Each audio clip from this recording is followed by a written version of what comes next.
السلام علیکم، کیسے ہیں سب؟ ورلڈ کلاسک سٹوریز میں خوش آمدید۔ آج ایک بار پھر ایک سبق آموز کہانی سننے کے لیے تیار ہو جائیے۔ جی، کہانی کا تعلق ویسے تو بطخ اور کچھوے سے ہے، لیکن سبق ہم سب کے لیے ہے۔ آئیے سنتے ہیں۔ ایک دفعہ کا ذکر ہے کہ ایک تالاب کے کنارے ایک کچھوا اور بطخ رہتے تھے۔ وہ ایک ساتھ کھیلتے اور تالاب میں تیرتے تھے۔ ایک بار ایسا ہوا کہ موسم خزاں میں تالاب کا پانی خشک ہونے لگا۔ کچھوا اور بطخ جانتے تھے کہ اگر وہ تالاب کو چھوڑ کر کسی اور جگہ نہ گئے تو دونوں پیاس سے مر جائیں گے۔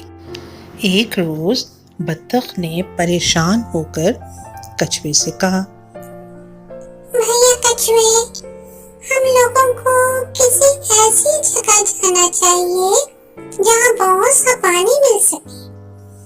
کچھوے نے جواب دیا کہ ہاں ضرور بہن، لیکن بہت لمبا راستہ چل کر کہیں دور نہیں جا سکتا میں، کیونکہ اس کی پیٹھ پر جو خول ہے وہ بہت بھاری ہے، اس کی وجہ سے وہ تیز نہیں چل سکتا۔ یہ سن کر بطخ کچھ فکر مند ہو گئی، پھر سوچنے لگی،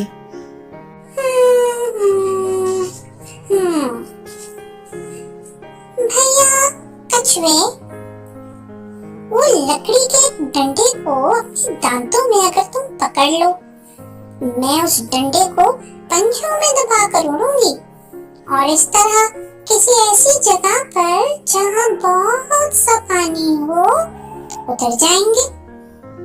اس نے کچھوے کو تاکید کی کہ پرواز کے دوران اپنی آنکھیں اور منہ بند رکھے۔ دوسرے دن بطخ اور کچھوا اسی طرح اڑے۔ وہ پہاڑوں، جنگلوں اور میدانوں کے اوپر اڑتے رہے۔ ایک جگہ کچھوے نے آنکھیں کھول کر نیچے دیکھنا چاہا، پھر جیسے ہی اس نے آنکھیں کھولی، خود کو اتنی اونچائی پر دیکھ کر وہ حیرت اور خوف میں مبتلا ہو گیا اور اس کا منہ کھل گیا۔